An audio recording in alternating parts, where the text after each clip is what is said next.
Tiens. Bonjour. Bonjour Koda. Alors, tu viens nous rendre visite aujourd'hui? Bah c'est ça, on vient un petit peu voir, observer, montrer aussi à la communauté ce que c'est que d'être vétérinaire. Super, bah écoute, on a un beau programme aujourd'hui. Je pense qu'il a déjà vu le En tout cas, je crois que Koda est amoureux de Tika là. regarde Tika. Alors ici, il y a un peu de tout. On est 3 vétérinaires aujourd'hui. Ce matin, c'est chirurgie, il y a de tout, des détartrages, gastroscopie, chirurgie ortho. Cet après-midi, on est tout en consultation. Il y en a qui sont plus orientés consultation laser, ostéo, d'autres généralistes. Voilà, il y a de tout. Ah bah trop bien, ça te permet d'être hyper éclectique sur la clinique. Ah ça c'est sûr. Les gens aiment bien en plus. Donc voilà, bah, c'est sympa. J'ai trop hâte de voir alors.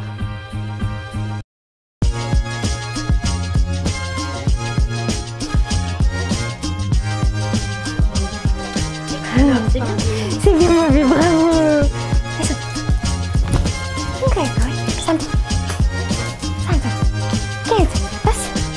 Encore, passe.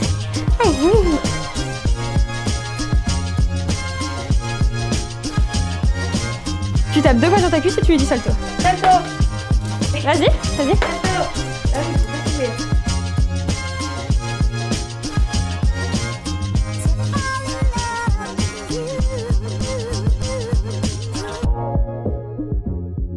C'est à la base de la queue, donc c'est un peu galère parce que tu peux pas faire de pansement ni rien. Et bah c'est un endroit qui bouge quoi. Du coup technique, on colle une compresse avec du miel. D'accord. Pour que ça aide à cicatriser. Donc ça fait 3-4 fois là qu'il vient. D'accord. On fait tous les 2 jours. Ces propriétaires ils ont un peu du mal à la maison à soigner tout, donc bah il vient tous les 2-3 jours qu'on fait les soins.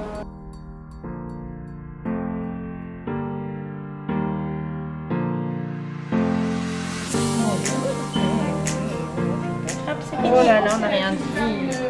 Allez, on rentre dans la petite cache. Avec sa collerette, c'est juste. Voilà. Donc là, on le met dans le noir. Ok. Pour faire de dos. Bon, on le surveille bien sûr. Mais...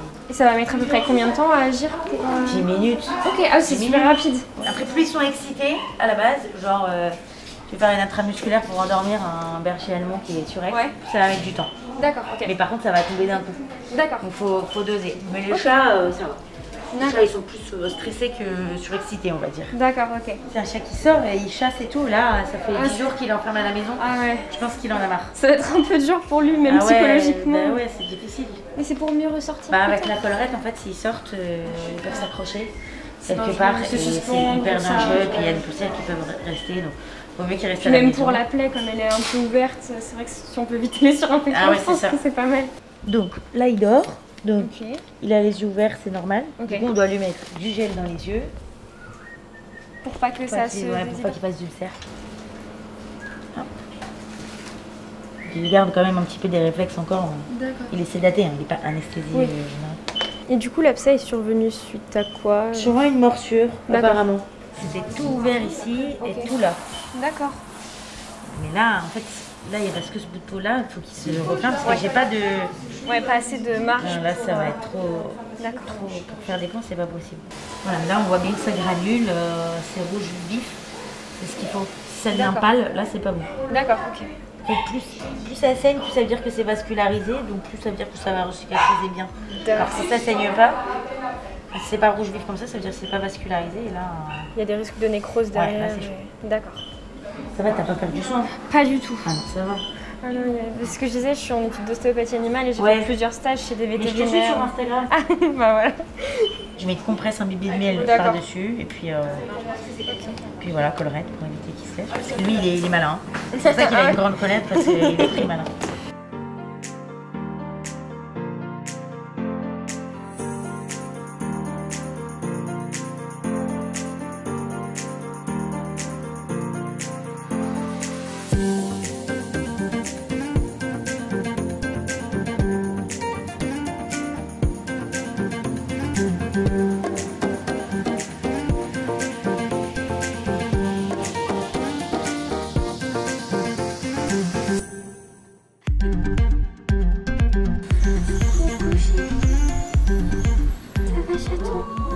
Ça y est, t'as des belles dents maintenant. T'es un petit peu dans les vapes là. Mais qu'est-ce qu'il y a? Mais non, tu peux pas sortir. Non, tu peux pas sortir, non, pas encore. Faut que tu te reposes là.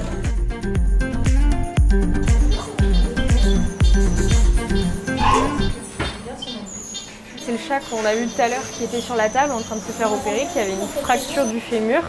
Voilà. Donc ça c'était avant. Donc c'est au niveau du fémur, la partie distale du fémur, donc c'est le genou en fait. Et du coup ils ont placé des broches et ça donne du coup ça. Voilà. Après. Et c'est un jeune chat, c'est ça? Oui, 6 mois, et là le chat il venait de se faire stériliser. Hein. Ça c'est les radios pulmonaires, puisqu'on est obligé de faire des radios pulmonaires pour un chat qui saute, puisque il faut voir qu'il n'y ait pas d'hémorragie pulmonaire. Et donc là, si on voit ici, il y a une tache qui n'est pas normale, qui s'est résorbée aujourd'hui. Après, on est obligé de faire une échographie abdominale aussi pour voir qu'il n'y ait pas d'hémorragie. En général, c'est au foie, rate, dans les reins et que la vessie aussi n'est pas explosée. D'accord. Ça, c'est une urgence chirurgicale directe. On regarde qu'il n'y ait pas de fente palatine aussi au niveau du palais. Les yeux, qu'il n'y ait pas de sang qui coule du nez, parce que ça peut être un trauma crânien, quoi. Et puis après, dans un mois, on refait un point et on voit s'il peut revivre un petit peu sa vie ou pas. Mais il ne revit jamais sa vie normalement dès le lendemain. C'est quand même 3-6 mois de... D'accord. Voilà, c'est comme nous, hein. Oui. Comme nous, une opération, c'est long. Ok, d'accord. En ce moment, on en a beaucoup parce qu'il y a les beaux jours qui sont là, donc les gens ouvrent les fenêtres. Ouais, les chatons, mais du coup après ça peut engendrer beaucoup de frais, mais aussi beaucoup de souffrance animale derrière. Et il faut se dire que c'est pas parce qu'un chat il est tombé qu'il ne retombera pas. Ils n'ont pas de leçons. Ils apprennent pas de leçons. Ils apprennent pas. Comme nous, ils vont pas aller à un endroit, ils ont mal, donc ils vont pas retourner, ils vont retourner. D'accord. Et donc c'est pas parce que voilà, maintenant il est tombé qu'il faut pas maintenant sécuriser le balcon, quoi. Même s'il fallait le faire avant, les filets, comme ça on est sûr que le chat il tombe pas. D'accord, ok. De toute façon il n'y a pas mieux. Ou alors vive les fenêtres fermées. Ouais.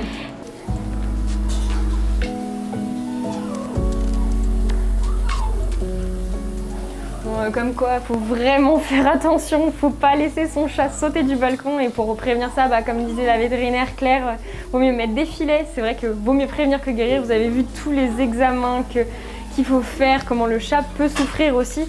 Donc vaut mieux prévenir que guérir et protéger vos balcons.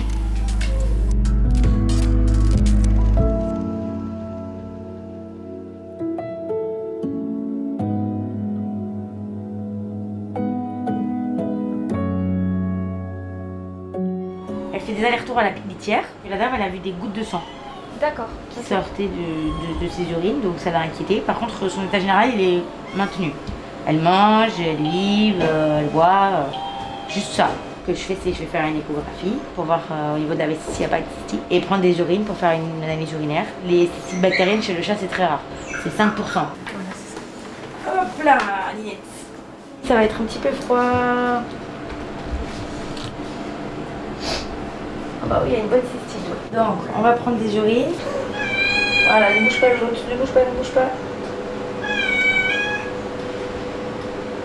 Donc, on voit que c'est bien des urines avec du sang. C'est pas très bien ces urines.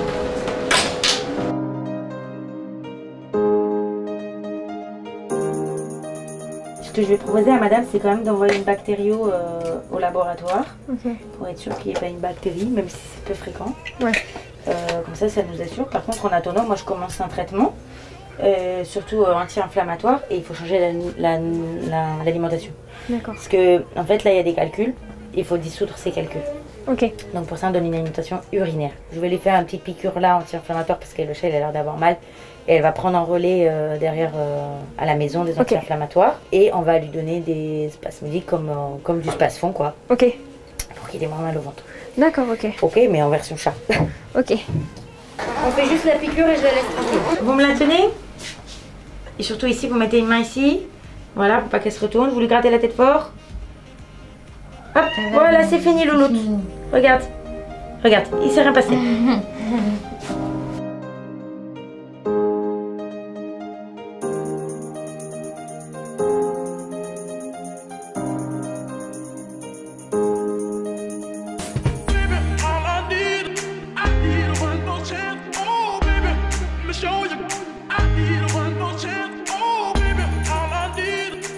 On va voir comment elle est parce que je la connais pas. Donc on va demander à madame comment elle est. Normalement quand ils sont hyperthyroïdiens, ils ont la T4, c'est le marqueur qui est très augmenté. Quand on les met sous traitement, ça revient dans les normes. D'accord. Comment va Jade? Bah ça va, elle avait un peu de thyroïde élevée la dernière fois mais... Ouais, 89 j'ai vu. On a augmenté la dose. Ouais, Et ça va, vous arrivez bien à le donner? Oui, ça va. Elle est gentille? Oui. Coucou Jade. Et comment il est son comportement? Ça va. Pas de rien à signaler. D'accord. Bon, alors, je vais vous l'emprunter, je vais faire la prise de sang. On va faire le contrôle, voir si le traitement c'est mieux. Hop. Voilà, merci, super. Il faut faire bac plus 10 dans les cages, hein, plus compliqué que le métier de vétérinaire. Et ben, cette 4 elle est normale. Donc c'est que son traitement il fonctionne bien. Donc il faut la laisser comme ça. Okay. Ni trop élevé ni trop bas, là elle est bien. Voilà, elle va être contente la dame. Là avec le traitement c'est la bonne dose qu'il lui faut. Ça n'empêche pas qu'il faut faire les contrôles.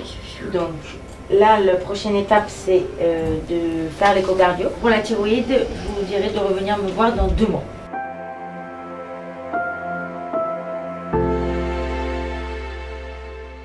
Petite taille associée à une dégénérescence lipidocalcique superficielle de la cornée très marquée. Ah, ça c'est pas bon signe. Non, non. Douleur secondaire, blépharite associée marquée. Cautérisation et débridement épithélial à l'aide de la bétadine jaune. Ouais. Mélossus, pour l'instant on prend toujours son petit anti-inflammatoire. Ouais, toujours. 0,4 matin et soir, très bien. Tobrex 3 fois par jour, donc c'est toujours le cas. Oui. Et donc ça va le fait que ça soit en pommade, Oui, vous arrivez oui. à le mettre. Oui. Et vous arrivez à ce que ça fasse pas des grosses saletés sur les paupières? Bah j'essaye quoi, j'essaye mais c'est Faut pas... nettoyer ouais, après. c'est pas On évident. va regarder. Est-ce que vous avez trouvé l'œil au moins plus confortable? Un tout petit peu, ouais, un tout puis, petit peu, mais bon, elle a toujours la tâche en fait au niveau de... Ce qu'il faut, c'est qu'on soit sûr que l'ulcère n'est plus là. C'est ça. Et ça, c'est le petit test Voilà, vert c'est ça. qui nous permet de dire s'il y a encore l'ulcère ou pas. Il y a eu vaccination déjà ou pas? Oui. Dis donc, comment t'es bien installée. Par contre, on va te sortir de là, sinon on va faire des taches partout. Il y a des vaisseaux qui sont venus pour aider la cicatrisation. Donc il y a une kératite, ça c'est sûr. Est-ce qu'il y a encore de l'ulcère? On ne peut pas le savoir comme ça. Dis donc, on dirait un écureuil. Attends. Ça lui fait quel âge là? Elle a 3 mois. Comment tu t'es fait ça? Vous l'avez pris croisé écureuil, le petit Mais bébé, là, c'est trop mignon. Après, quand on va faire les paupières, il faut bien maintenir l'œil fermé. Donc toujours avec le pouce qui fait bouger les paupières. Là. Il est trop chou. Merci. Tu peux la casser? Oui, allez-y.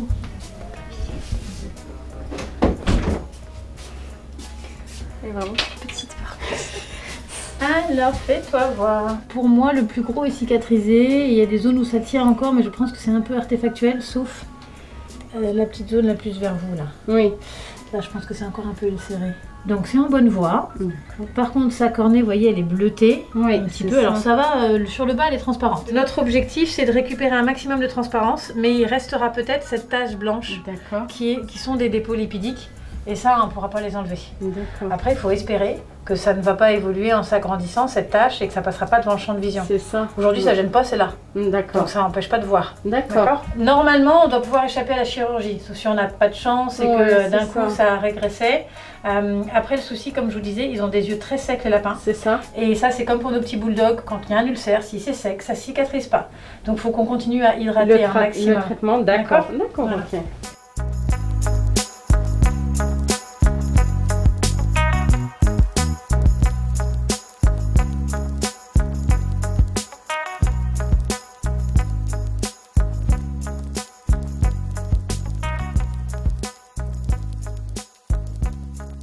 Donc, comment il s'appelle ce petit chat? Sissou. Quel âge? 3 mois. 3 mois. Et vous l'avez récupéré où? C'est des amis qui l'ont trouvé chez eux. D'accord. Avec sa maman ou Toute seule. Alors, c'est lui, dit tout. Surtout pour savoir si elle a été sevrée ou pas, en fait. C'est surtout ça qui est important. Alors, je vais regarder ses petites dents pour vous dire son petit âge. Je pense qu'elle n'est pas toute jeune non plus. C'est pas un petit chaton, parce qu'elle a les dents qui sont quand même déjà bien... Déjà, elle a laissé dents définitives. Donc ça, c'est sûr qu'elle a plus de 4-5 mois. Plutôt vers les 1 an, moi. D'accord. Je pense, hein. Même plus. Hein. 1 an et demi. Hein. Parce que là, c'est sûr qu'elle a des dents définitives. Et normalement, un chaton comme ça, il n'a pas du tartre comme ça. Hein. Donc déjà, ce qu'on va faire premièrement, c'est vérifier qu'elle n'ait pas de puce électronique. Pas de petite puce électronique et pas de tatouage. Et donc, elle était très maigre quand vous l'avez récupérée. Et elle mangeait? Oui. Elle mangeait bien? Ok. Tiens le vôtre. Hop là. Tiens, regarde. Ça va t'occuper un peu. Il est pâté, il n'y a pas de souci par contre. Ok. Allez, je vais pouvoir sculpter. Alors, elle a un petit souffle au cœur, c'est rien de grave. Un petit souffle, c'est quoi? C'est une valve qui se ferme pas bien et donc du coup, on entend un rejet de sang. Si elle est bien, etc., que vous la trouvez bien, c'est pas très embêtant. Il faut quand même le savoir et le contrôler. C'est pas de la pâtée. Ça va être déçu. C'est des vaccins. Typhus coryza, ça c'est le vaccin de base. On rajoute la leucose pour les chats qui sont amenés à sortir. Coryza leucose, c'est deux fois, donc 2 rappels. Et la rage, c'est qu'une injection par contre. Hop, une. C'est bon? Grattez, grattez fort, fort, fort, fort, fort, fort. Voilà. Voilà, c'est fini. Hop. Passer un petit coup de désinfectant.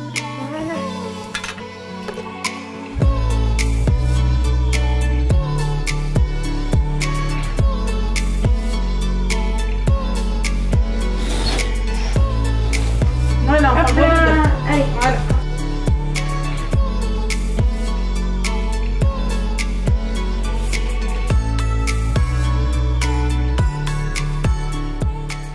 Tu veux que je le vois en ostéopathie parce que tu as remarqué certaines choses. Oui, je trouve qu'il a comme un peu mal au dos. Oui.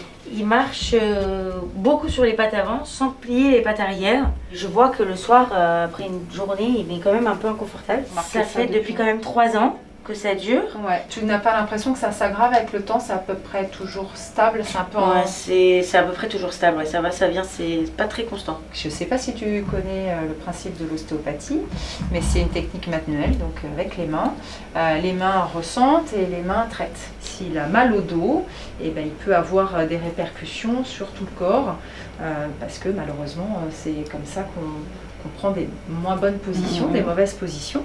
Un animal qui se retourne, qui grogne, malheureusement n'est pas un candidat. Alors, mon petit titi, on est parti.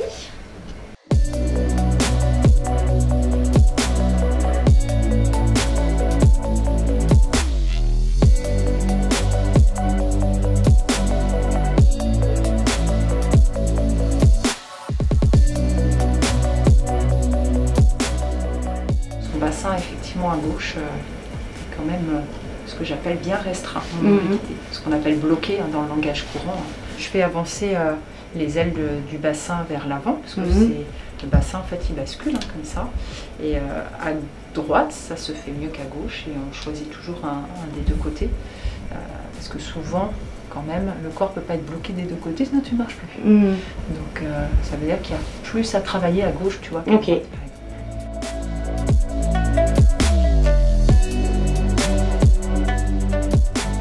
Un petit clic.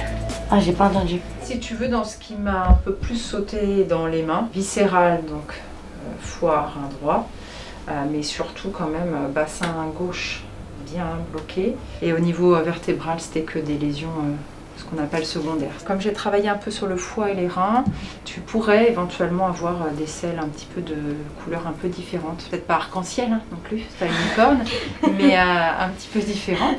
Et au niveau du rein, alors quand je dis qu'on travaille, c'est pas qu'il y a une pathologie, mais en tout cas au niveau des reins, il pourrait boire un petit peu plus. D'accord, hyper sympa, j'avais envie d'être à sa place. Ça donne envie, on est d'accord.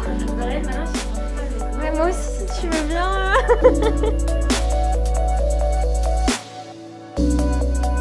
C'était super cool, très enrichissant, très, on va dire, j'ai beaucoup appris.